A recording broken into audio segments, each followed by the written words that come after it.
Doctor P Sarin ഒരോളം സൃഷ്ടിക്കാൻ തന്നെയാണ് ഈ സദാശിവം വന്നിരിക്കുന്നത്.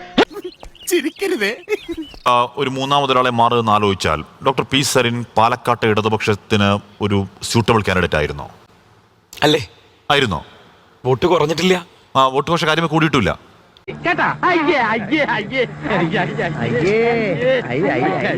താങ്കൾ 20-ാം തീയതി മുതൽ 23-ാം തീയതി വരെയുള്ള തീയതികളിൽ താങ്കൾ മാധ്യമങ്ങളോട് സംസാരിക്കുമ്പോൾ എന്ന് പറഞ്ഞാൽ അത്രത്തോളം എന്താണ് വിശ്വസിക്കത്തക്ക രീതിയിൽ അസെപ്റ്റ് ചെയ്ത് പറയുകയായിരുന്നു. ഇപ്പൊ ഇന്ന സ്ഥലങ്ങളിൽ ഇത്ര വോട്ടുകൾ കിട്ടാൻ പോകുന്നു, അതിന് മൊത്തം വോട്ടുകൾ ഇത്രയാണ്, കോൺഗ്രസ് സ്ഥാനാർത്ഥിക്ക് പോകാൻ പോകുന്ന വോട്ടുകൾ. യഥാർത്ഥത്തിൽ അത്ര കോൺഫിഡൻസ് ഉണ്ടായിരുന്നോ അതോ അണികൾ കോൺഫിഡൻസ് നൽകുക എന്നായിരുന്നു ഉദ്ദേശം?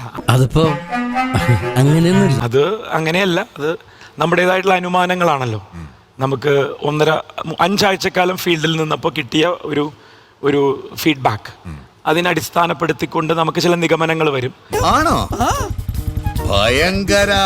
ഉറപ്പായും കോൺഗ്രസ് സ്ഥാനാർത്ഥി തോൽക്കും എന്ന് തന്നെ താങ്കൾ ഉറപ്പിച്ച് പറയുകയായിരുന്നു ആ സമയങ്ങളിലൊക്കെ. എന്ന് പറഞ്ഞാൽ ഒരു സംശയത്തിന് അടിസ്ഥാനമില്ല പറയുകയായിരുന്നു. ആ സംശയത്തിന് അടിസ്ഥാനമില്ലായ്മ വരുന്നത് എങ്ങനെയായിരുന്നു? അത് എന്ത് ഫീഡ്ബാക്കിലായിരുന്നു അത്?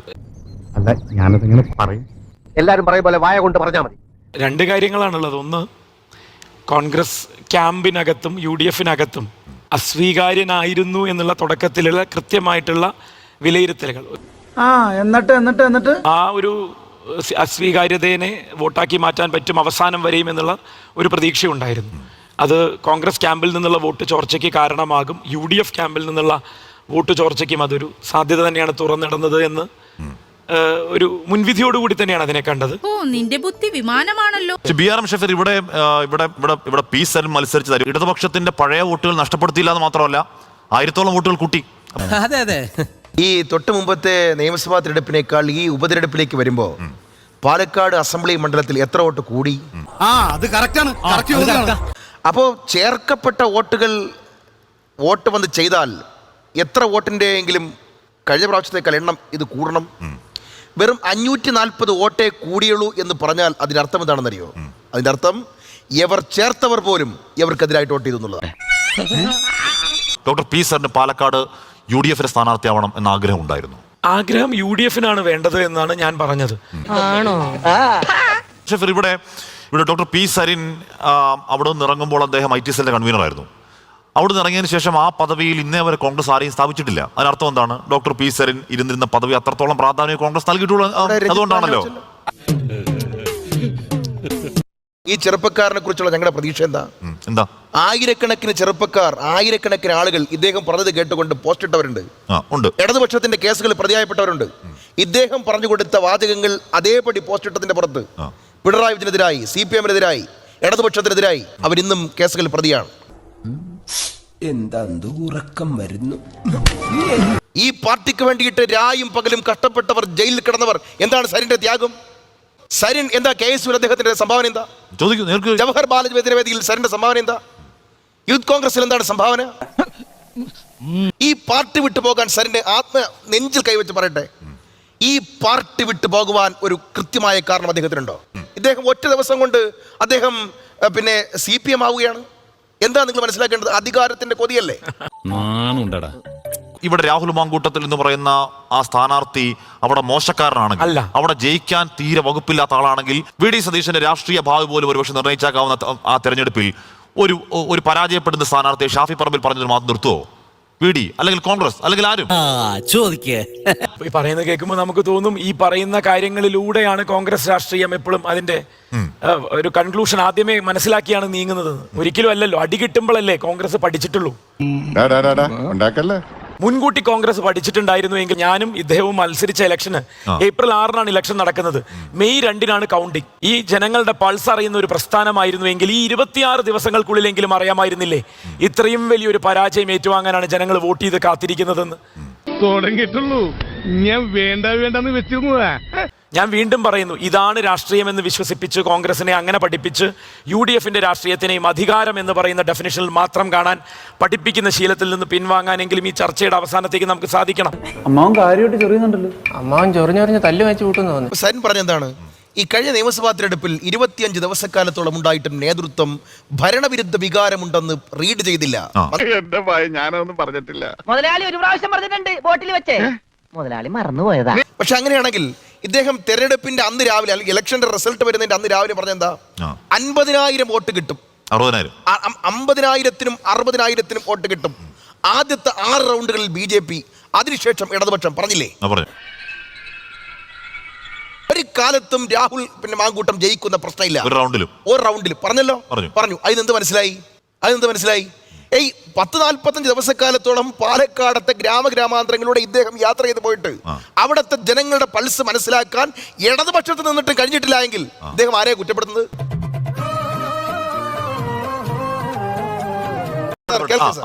പിണറായി വിജയൻ തീരുമാനിക്കുന്നു, ഗോവിന്ദൻ പോയി സമ്മേളനം വിളിക്കുന്നു. സമ്മേളനത്തിൽ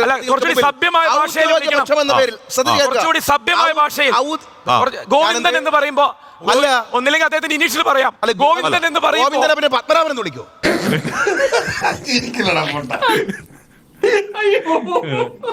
ഗോവിന്ദൻ എന്ന് വിളിക്കും, സരിനെ എന്ന് വിളിക്കും. നിങ്ങൾ ഷഫീർ എന്ന് വിളിച്ചോ? അല്ല, സരിൻ VD സതീശൻ അങ്ങോട്ടല്ലോ പറഞ്ഞത്, ശ്രീ VD സതീശൻ എന്നല്ലോ, VD സതീശൻ തരുന്ന പോലെ അങ്ങോട്ട് കിട്ടോളൂ. വല്ല കാര്യമുണ്ടോ? എന്തിനാണ് ഇങ്ങനെ അല്ല പി സരിൻ, ഇവിടെ ഈ പിരായിരിയിൽ ഷാഫി പറമ്പിൽ നേടിയ വോട്ടിനേക്കാൾ രാഹുൽ മാങ്കൂട്ടത്തിൽ പിരായിരിയിൽ കിട്ടി. ഞാൻ പറയുന്നത് ഈ പറയുന്ന എല്ലാ മേഖലകളിലും ഏതാണ്ട് ഒരേപോലെ തന്നെ ലീഡ് നേടി പാലക്കാട് ചരിത്രത്തിൽ ഏറ്റവും വലിയ ഭൂരിപക്ഷത്തിൽ ജയിച്ച ഒരു വിജയത്തെ അതർഹിക്കുന്ന ബഹുമാനത്തിൽ അംഗീകരിക്കണ്ടേ? അതല്ലേ അതിന്റെ മര്യാദ? ആരോട് ഇതിങ്ങനെ എത്ര വട്ടം പറഞ്ഞു? ജനങ്ങളെ വോട്ട് ചെയ്യാൻ പ്രേരിപ്പിക്കുന്ന ഘടകങ്ങളാക്കി മാറ്റിയത് എന്ത് എന്നുള്ളതാണ് ഈ നാണക്കേടിന്റെ കാരണമായി വ്യാഖ്യാനിക്കേണ്ടത്. എന്താണത്? ലീഗിന്റേതായ ശക്തി കേന്ദ്രങ്ങളിൽ പോലും ഇത്തവണ ലീഗ് അല്ല ക്യാമ്പയിൻ ചെയ്തത്, SDPയുടെ സ്ക്വാഡുകളാണ്. ഞാൻ ചോദിച്ചോട്ടെ, ഒരു കുഴപ്പമില്ല. SDP എന്ന് പറയുന്ന ഈ പറയുന്ന ഒരു അങ്ങേയറ്റത്തെ തീവ്രമായി ചിന്തിക്കുന്ന ഒരു സംഘടനയിലെ കുറച്ച് ആളുകൾ പോയി മുസ്ലിം വീട്ടിൽ പോയി രാഹുലിന് വോട്ട് ചെയ്യും എന്ന് പറഞ്ഞുകൊണ്ട് മാത്രം വോട്ട് ചെയ്യോ? ഞാൻ അതാ പറയുന്നത്, അതിൽ വീണു പോകുന്ന നിസ്സഹായരായ മനുഷ്യരുണ്ട്. അതിനെ പൊളിറ്റിക്കലി തടയാൻ തന്നെയാണ് ഇടതുപക്ഷം രാഷ്ട്രീയം പറയുന്നത്. SDP ജമാഅത്ത് ഇസ്ലാമി രാഹുലിനോട് ഇറങ്ങി വർക്ക് ചെയ്തു എന്ന വാദത്തിനോട് അംഗീകരിക്കൂ. SDP വർക്ക് ചെയ്താൽ അവിടെ RSSന്റെ കോട്ടയിൽ 151 വോട്ട് കിട്ടുമോ രാഹുലിന്? SDP വർക്ക് ചെയ്താൽ ചക്കാന്തര മേഖലയിൽ വോട്ട് കിട്ടുമോ രാഹുലിന്? ഇല്ല. അതെങ്ങനെയാണ് നിങ്ങൾ അതിന് വിശദീകരിക്കുക? ഇവിടെ ആലോചിച്ച് നോക്കൂ ശ്രീ പി സരിൻ, ഇവിടെ ചരിത്രത്തിലെ ഏറ്റവും വലിയ ഭൂരിപക്ഷമായ 10,000 വോട്ട് ഭൂരിപക്ഷം നേടിയ ഒരു വിജയത്തെ ആ വിജയത്തെ അംഗീകരിക്കാൻ പഠിക്കണ്ടേ? സന്ദീപ് വാര്യരെ കോൺഗ്രസിലേക്ക് എത്തിക്കുന്നതിന്റെ പ്രധാന കാരണം BJP ക്യാമ്പ് ഉണർന്നു എന്ന് മുസ്ലിം ന്യൂനപക്ഷ പ്രദേശങ്ങളിൽ കൃത്യമായി പറയുകയും ജയിക്കാൻ പോകുന്നത് വീണ്ടും BJP ആണെന്ന് പറയുകയും ചെയ്യുമ്പോൾ ആ വോട്ട് സമാഹരിക്കപ്പെടുന്നത് എങ്ങനെയാണ്, ഏത് സ്വഭാവത്തിലാകണം എന്നുള്ളതിന്റെ ഡെഫിനിഷനാണ് അവിടെ നടന്നതെന്നാണ് പറയാൻ ശ്രമിക്കുന്നത്. നിനക്കതൊക്കെ എങ്ങനെയാ സാധിക്കുന്നത്? അല്ല, ഈ ഒരു സാഹചര്യത്തിലേ ഇത് നമ്മൾ വിവാദമായിട്ടുള്ള 2 പത്രപരസ്യങ്ങൾ ഉണ്ടായിരുന്നല്ലോ, അപ്പൊ അതിനും വേറൊരു രാഷ്ട്രീയമില്ല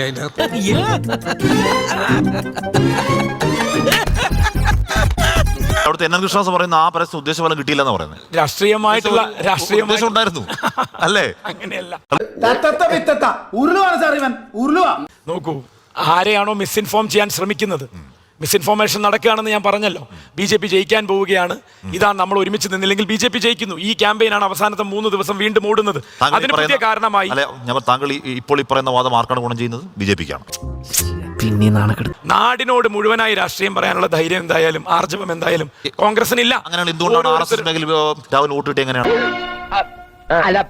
അത് പിന്നെ അതാ പറഞ്ഞത്, ഞാൻ നേരത്തെ പറഞ്ഞില്ലേ, ഭൂരിപക്ഷ വർഗീയതയെ എങ്ങനെയാണ് താലോലിക്കേണ്ടതെന്നുള്ളതിന്റെ കൃത്യമായ ധാരണയുണ്ട്. രണ്ട് തരത്തിൽ ക്രൈസ്തവ മേഖല എന്നുള്ള ലേബലിംഗിലേക്ക് പാലക്കാടിലെ ഏതൊരു പ്രദേശത്തെയും മാറ്റരുത് ദയവ് ചെയ്തിട്ട്. നിങ്ങൾ തന്നെയാണ് ഈ പറഞ്ഞ ലേബലിംഗ് ഉണ്ടാക്കുന്നത്. നിങ്ങൾ തന്നെയാണ് മുസ്ലിം വീടുകളിൽ പോയി SDPക്കാർ വോട്ട് നടന്ന കാര്യമായതുകൊണ്ട് അതുകൊണ്ടാണ് ഞാൻ ഈ പറയുന്നത്. അവിടെ ഇലക്ഷൻ കഴിഞ്ഞു, വലിയ ഒരു രാഹുൽ വിജയിച്ചു, അതിനുശേഷം ഈ പറഞ്ഞ കമ്മ്യൂണൽ ലേബലിംഗ് നടത്തുന്നത് നിങ്ങളാണ്. അതുകൊണ്ടാണ് ക്രിസ്ത്യൻ മേഖല, ഹിന്ദു മേഖല, മുസ്ലിം മേഖല എന്ന് പറയേണ്ട ഗതികേട് കേരളത്തിൽ ഉണ്ടാവുന്നത്. പാലക്കാടിന്റെ പൊളിറ്റിക്കൽ വോട്ടാണ്. എന്താ സംശയം സാർ? എന്താ സംശയം? ഇപ്പോ ഒരു തെരഞ്ഞെടുപ്പിൽ ഒരു സ്ഥാനാർത്ഥി നിർത്തുന്നു, കൂടുതൽ വോട്ട് കിട്ടുന്ന ആൾ ജയിക്കുന്നു. തീർച്ചയായിട്ടും അത് ജനവിധിയാണ്, അത് അംഗീകരിക്കൂ. പാലക്കാടൻ ജനതയെ തെറ്റിദ്ധരിപ്പിക്കാൻ സാധിക്കുന്ന വിധത്തിലുള്ള ക്യാമ്പയിനുകൾക്ക് ആക്കം കൂട്ടുന്ന എലമെന്റുകളെ സൃഷ്ടിച്ചു ബോധപൂർവം ഈ ഇലക്ഷൻ. അതാണ് പറയാൻ ശ്രമിക്കുന്നത്. ഇക്കാലം അത്രയും വോട്ട് വാങ്ങിയ കൂട്ടർ on A fine day UDF പിന്തുണയാകുമ്പോഴേക്കും ദാ ആ കൂട്ടർ ഭീകരവാദികൾ നാടിന് മനസ്സിലാവില്ലേ സാർ? അതൊന്നും എനിക്കറിയാൻ മേല. ഇങ്ങനെ എന്തെങ്കിലുമൊക്കെ പറയുമ്പോഴേ എന്റെ മനസ്സിനൊരു സന്തോഷം ഉണ്ടാവുള്ളൂ. ഞാൻ എന്റെ സന്തോഷം നോക്കിയാൽ പോരെ. 2014 ശേഷമുള്ള ഇന്ത്യയും കേരളത്തിനെയും 2014 മുന്നേയുള്ള ഇന്ത്യയും കേരളവുമായിട്ട് തന്നെയാണ് ആശ്മി ചിത്രീകരിക്കാൻ ആഗ്രഹിക്കുന്നതെങ്കിൽ അങ്ങനെ ആവട്ടെ. അങ്ങനെയല്ല, കാരണം കോൺഗ്രസും നേരം വെളുത്തിട്ടില്ല, അവരങ്ങനെ തന്നെ കണ്ടുകൊണ്ടിരിക്കുന്നത്, അവർക്ക് ഇപ്പോഴും മനസ്സിലായിട്ടില്ല. പക്ഷെ 2014 ശേഷമല്ല ജമാഅത്ത് ഇസ്ലാമി ഇസ്ലാമിക രാഷ്ട്ര സംസ്ഥാനം അവരുടെ ഐഡിയോളജി ആവുന്നത്. അതിന് മുമ്പ് തന്നെയാണ്. ജമാഅത്തിന് കേരളത്തിൽ മൊത്തം 3000 അംഗങ്ങളുള്ളത്. കേരളത്തിൽ മൊത്തം 3000 അംഗങ്ങളുള്ള ജമാഅത്തിന് എന്ന് പറയും SDPIക്ക് പാലക്കാട് എന്താണ് ആധികാരികം പറയുന്ന 1000-ൽ താഴെ വോട്ടേ അവർക്കുള്ളൂ. ഇല്ലാത്ത ഒരു സംഗതിയെ ഇങ്ങനെ പെരുപ്പിക്കേണ്ട കാര്യം വല്ല തൊഴിലുറപ്പ് പണിക്ക് പൊക്കൂടാ നിനക്കൊക്കെ കാര്യം. BJPയെ ജയിപ്പിച്ചു കൊടുക്കാൻ വേണ്ടിയിട്ടാണ് ന്യൂനപക്ഷത്തിന്റെ വോട്ടുകളെ സ്പ്ലിറ്റ് ചെയ്ത് BJPയെ ജയിപ്പിക്കാനുള്ള പിണറായി വിജയന്റെ അടവായിരുന്നു സിറാജ് പത്രത്തിലും സുപ്രഭാതം പത്രത്തിലും സരിൻ തരംഗം എന്ന പേരിൽ പരസ്യം കൊടുത്ത്. കാര്യങ്ങൾ സത്യമാണെങ്കിലും എനിക്ക് അംഗീകരിച്ചു കൊടുക്കാൻ പറ്റുമോ? ഏതെങ്കിലും ഒരു സമുദായത്തിന്റെ വികാരങ്ങളെ ഇക്ലിപ്പെടുത്താൻ ശ്രമിച്ച CPM-നോട് അദ്ദേഹം പറയാണ്, ന്യൂനപക്ഷങ്ങളുടെ അവകാശ സംരക്ഷണത്തിന് വേണ്ടി ഞങ്ങൾ നിലകൊള്ളുന്നു. എന്താ അവകാശ? അപ്പം പി സരിൻ 100% CPM-കാരനായി. അങ്ങനെയാണോ? അല്ല, അതിലിപ്പോ എന്താ അത്ര സംശയം? എന്താ ആയി? ഇപ്പൊ ഞാൻ ഒറ്റ മാസമൊക്കെ മതി അങ്ങനെ കംപ്ലീറ്റ് എന്താണ് അടിമുടി പൊളിറ്റിക്കൽ ഷിഫ്റ്റിന് 1 മാസം മതി. ഈ പറഞ്ഞതിന് വേറൊരർത്ഥം ഇല്ലേ? 2026 അധികാര രാഷ്ട്രീയത്തിന്റെ വഴിയല്ലാതെ രാഷ്ട്രീയമായി നിക്കക്കള്ളിയില്ല ഈ പ്രസ്ഥാനത്തിന്. ഈ പ്രസ്ഥാനത്തിന് ഇവരെ കതറ് ചുളിയാതെ നടക്കണമെങ്കിൽ ഈ പാവപ്പെട്ട പ്രവർത്തകരെ പറ്റിക്കണം. സരിൻ 1 മാസം മുമ്പ് പറഞ്ഞ രാഷ്ട്രീയം ഇതൊക്കെ നോക്കൂ. മാർച്ചിൽ താങ്കൾ എഴുതുന്ന പിണറായി വിജയൻ എന്ന അഭിനവ ക്വിസ്ലിംഗ് മനുഷ്യരെ തടവറ കെട്ടിപ്പാർപ്പിച്ച് ഇഞ്ചിഞ്ചായി കൊന്ന ഹിറ്റ്ലർക്കും ഇതുപോലൊരു കൂട്ടുണ്ടായിരുന്നു. രാജ്യമായി മാറ്റി നോർവേയിൽ പേര് വിസ്കുൻ ക്വിസ്ലിംഗ്. വളരെ കൃത്യമായിട്ട് എനിക്കറിയാം. അടുത്ത പറയുന്നു, ഇത് കൊലയുഗം, ജനാധിപത്യത്തിന്റെ അപഭ്രംശം, ഏകാധിപതികൾ കൊലയും നടത്തി വിഹരിക്കുന്ന കാലം, ജീവിതത്തിൽ രണ്ടറ്റം കൂട്ടിമുട്ടിക്കാൻ പാടുപെടുന്ന കൊലയുഗത്തിൽ അറുതി വരുത്താൻ സമയമായി, കൊലയാളികളെ സ്ഥാനഭ്രഷ്ടനാക്കാൻ അഹന്തയ്ക്ക് മറുപടി പറയാൻ സമയമായി. എവിടെ പോണു? വെള്ളം കുടിക്കും. സരിൻ ഇടതുപക്ഷ രാഷ്ട്രീയം പറയുന്ന അതേ തീവ്രതയിൽ ഇടതുവിരുദ്ധ രാഷ്ട്രീയം പറഞ്ഞിട്ടുണ്ട്. കൂട്ടബലാത്സംഗ വകുപ്പിന്റെ എന്താണ് തലവൻ എന്ന് വിളിക്കുന്ന മുഖ്യമന്ത്രി ക്രിമിനൽ എന്ന് വിളിക്കുന്നുണ്ട്. DYFI ബലാത്സംഗം നടന്നത് എന്ന് ചിത്രീകരിക്കുന്നുണ്ട്. എന്റെ ഈ അന്നസത്യം ഞാനങ്ങനെ ചെയ്തിട്ടില്ല. വെറുതെ കഴിഞ്ഞ ആഴ്ച നടന്ന കാര്യങ്ങൾ പറഞ്ഞ് എന്നെ നാട്ടിക്കരുത്. അതൊക്കെ പറയുന്നതോ ഏത് സരിനാണ്? യഥാർത്ഥ സരിൻ ആ സരിനാണോ ഈ സരിനാണോ? ഉത്തരം പറ. രാഷ്ട്രീയം പറഞ്ഞിരുന്ന ഒരാൾ ഉണ്ടായിരുന്നു. ആ നിലനിൽപ്പിന്റെ രാഷ്ട്രീയം ഞാൻ ഉപേക്ഷിച്ചു. എല്ലാ കോൺഗ്രസുകാരെ പോലെയും കേരളത്തിന്റെ പൊതുസമൂഹത്തിന് മുന്നിൽ നിലനിൽപ്പിന് വേണ്ടി രാഷ്ട്രീയം കൊണ്ടു നടന്ന ഒരാളായിരുന്നു സരിൻ. അതൊക്കെ കാപട്യമായിരുന്നോ? നിലനിൽപ്പെന്ന് പറയുന്നു ഞാൻ വീണ്ടും പറയുന്നു. അല്ല, അപ്പൊ ഇപ്പൊ കാണിക്കുന്ന എന്താന്ന് ചോദിച്ചാലോ? സത്യസന്ധമായിട്ട് അതിന് തള്ളി പറയാനുള്ള കൃത്യമായ ബോധ്യങ്ങളുണ്ട്. കോൺഗ്രസിൽ നിൽക്കുമ്പോൾ നിലനിൽപ്പിന്റെ രാഷ്ട്രീയമാണെങ്കിൽ താങ്കൾ കോൺഗ്രസ് വിട്ട് LDF-ൽ വരുമ്പോഴും നിലനിൽപ്പിന്റെ രാഷ്ട്രീയം തന്നെയാണെന്ന് ആരോപണം ഉണ്ടായാലോ? സരിൻ താങ്കൾ തന്നെ പറയുകയാണ് ഞാൻ കോൺഗ്രസ് രാഷ്ട്രീയമാണ് എന്ന് പറയാണ്. അശ്മി, ഒറ്റ വാക്കേ ഉള്ളൂ.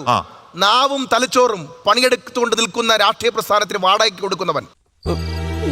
33-ാമത്തെ വയസ്സിൽ ഈ രാജ്യത്തിന്റെ പോക്ക് കണ്ട് ഉണ്ടായിരുന്ന ഉദ്യോഗത്തിൽ നിന്ന് ഇറങ്ങി വരുമ്പോ കോൺഗ്രസിന് 50 സീറ്റ് തികച്ചില്ല ലോക്സഭയിൽ. കേരളത്തിൽ അധികാരത്തിലിരിക്കുന്ന CPM. ഞാൻ വന്നത് കോൺഗ്രസിലേക്കായത് ഒരു മിനിറ്റ്. അദ്ദേഹത്തിന്റെ സരിൻ 20 മുമ്പ് പറയാണ് ഈ പറഞ്ഞ തൃത്വം ആരൊക്കെയാണ്? VD സതീശൻ, ഷാഫി പറമ്പിൽ, രാഹുൽ മങ്കൂട്ടത്തിൽ. നിർത്തിയാൽ തോക്കും എന്ന് ഉറപ്പിച്ച് പറയുകയാണ്. പാർട്ടി നശിപ്പിക്കുന്ന ഉറപ്പിച്ച് പറയുകയാണ്. 23 റിസൾട്ട് വരുന്നു.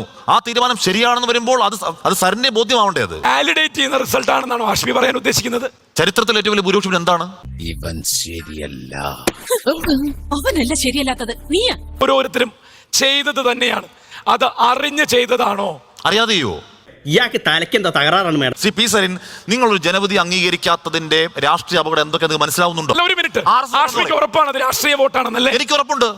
ഒരു പൗരൻ ഒരു സ്ഥാനാർത്ഥിക്ക് വോട്ട് ചെയ്യൽ അവന്റെ രാഷ്ട്രീയ ബോധ്യ വോട്ടാണ്. ഇങ്ങനെയാണെങ്കിൽ ഞാൻ കളിക്കല്ല, ഞാൻ നേരെ ചിറാപുഞ്ചിയിൽ പോയി മണം വിൽക്കാൻ പോകും.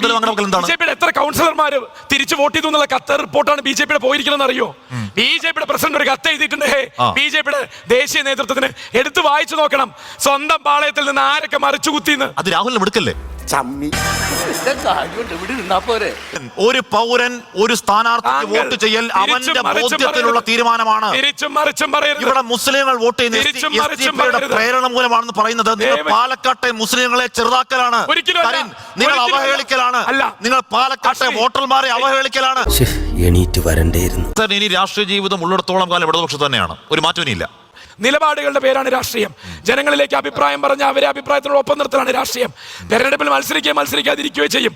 മത്സരിക്കാൻ വേണ്ടിയും ജയിക്കാൻ വേണ്ടിയും രാഷ്ട്രീയക്കാരനായ ആളല്ല ഞാൻ അതെന്റെ ജീവിതം കൊണ്ട് തെളിയിച്ചിട്ടുണ്ടെന്നാണ് ഒരു പരിധിവരെ ഞാൻ വിശ്വസിക്കുന്നത്. നീ ഇറങ്ങി വന്നപ്പോഴും പാലക്കാട് പൂർണ്ണ മനസ്സിലായോ? മൂന്നാം സ്ഥാനത്ത് എത്തിയവരെ എന്തിനാണ് കളിയാക്കുന്നത്? അന്ന് പ്രതിപക്ഷ നേതാവ് വി ഡി സതീശൻ ആധികാരികമായി പറഞ്ഞത് താങ്കൾ BJP-യിലേക്കും പോയി എന്നുള്ളതാണ്. BJP-യിലേക്ക് സ്ഥാനാർത്ഥം തേടിപ്പോയി, അവിടെ നിഷേധിക്കപ്പെട്ടു. അതിൽ എന്തെങ്കിലും വസ്തുതയുണ്ടോ? അദ്ദേഹത്തിന്റെ സ്വഭാവത്തിന്റെ വ്യക്തതയിൽ അദ്ദേഹം പറയുന്നതാണ്.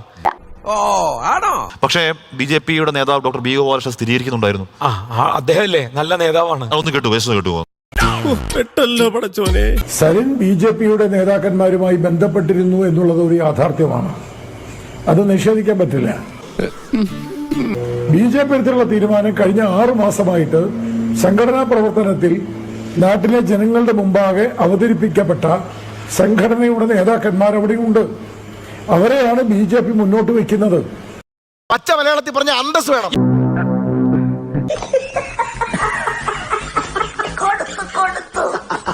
ഇനി ഇവിടെ നിന്ന് അഴിവണ്ടാവാ, നമുക്ക് അങ്ങോട്ട് മാറിയിക്കാം. തൽക്കാലം ഇത്രയും മതി. വരട്ടെ.